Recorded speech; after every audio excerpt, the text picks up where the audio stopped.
श्रवण किया होगा भगवान कृष्ण का कि मेरे लाडले भगवान कृष्ण द्रौपदी के लिए दौड़ दौड़ कर चले जाते थे।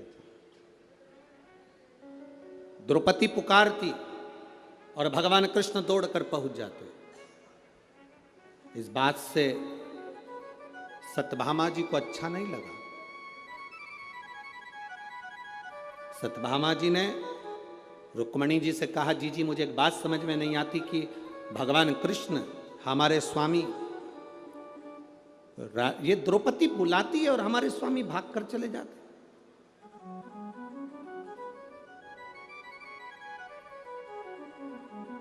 द्रौपदी पुकारती और भगवान कृष्ण दौड़कर चले जाते। हमको यह बात समझ में नहीं आई। रुक्मणी जी ने कहा, मैं भी नहीं जानती कि भगवान कृष्ण द्रौपदी के कहने पर आखिर दौड़ दौड़ कर जाते क्यों, पर कोई बात तो जरूर है, जो हमारा कान्हा, हमारा कन्हैया कृष्ण दौड़ कर जाते। भगवान कृष्ण ने सत्यभामा जी के मन के संशय को जान लिया। गुरु परमात्मा एक ऐसा होता है, माता पिता एक ऐसे होते हैं जो मन के संशय को जानते हैं।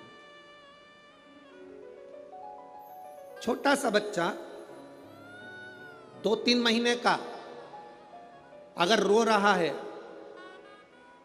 मां भले पढ़ी लिखी नहीं है, मां बहुत सारा अध्ययन नहीं करी है, पर छोटा सा बच्चा क्यों रो रहा है? छोटे से बच्चे को तकलीफ क्या है? छोटे से बच्चे को कष्ट क्या है? छोटे से बच्चे को तकलीफ क्या हो रही है? मां भले पढ़ी लिखी ना हो, पर मां अपने बच्चे को रोता हुआ जानकर समझ जाती है कि इसके पेट में दर्द है, कि इसके हाथ में दर्द है, कि इसको क्या तकलीफ है। मां जान जाती है, मां पहचान जाती है। मां के स्मरण में वो बात आ जाती है कि इसको तकलीफ क्या है, इसको कष्ट क्या है, इसको दुख क्या है। माता पिता गुरु ये जानते हैं कि इनको तकलीफ क्या है।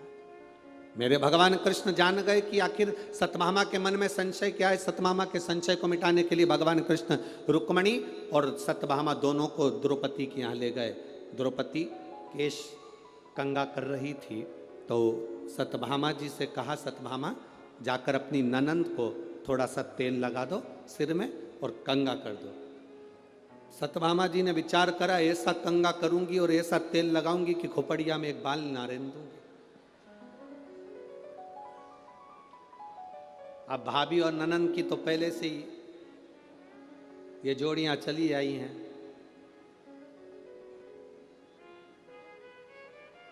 ननंद बोलती है तो भाभी नहीं टिकती और भाभी बोलती है तो ननंद नहीं टिकती है। अब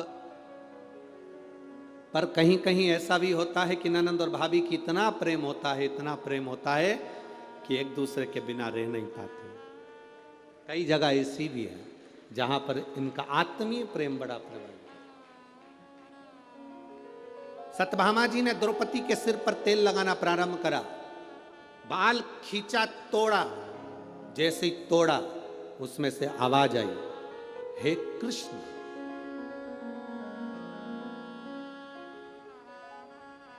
फिर बाल खींचा, फिर उसमें से आवाज आई, हे कृष्ण।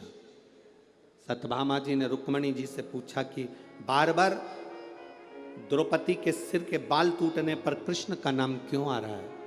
रुक्मणी जी बोली, मुझे नहीं मालूम। इतने में भगवान कृष्ण आ गए और कन्हैया ने आकर कहा, री सत्यभामा, तुम कहती हो कि मैं दौड़ दौड़ के द्रौपदी के घर क्यों आता हूं?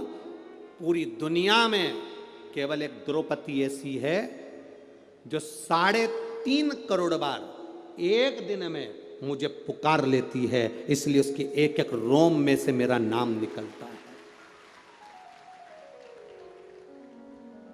मेरे एक एक रोम में से मेरे नाम का उच्चारण होता है।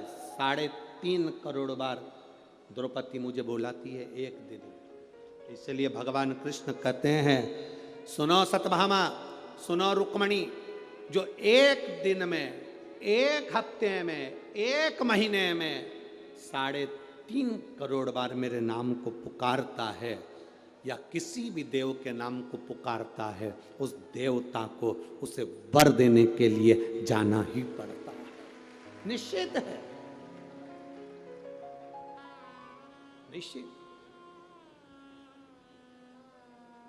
आपके नजदीक में अगर शिव महापुराण की कथा हो रही है, आप जा रहे हो, जप रहे हो, उसका फल है।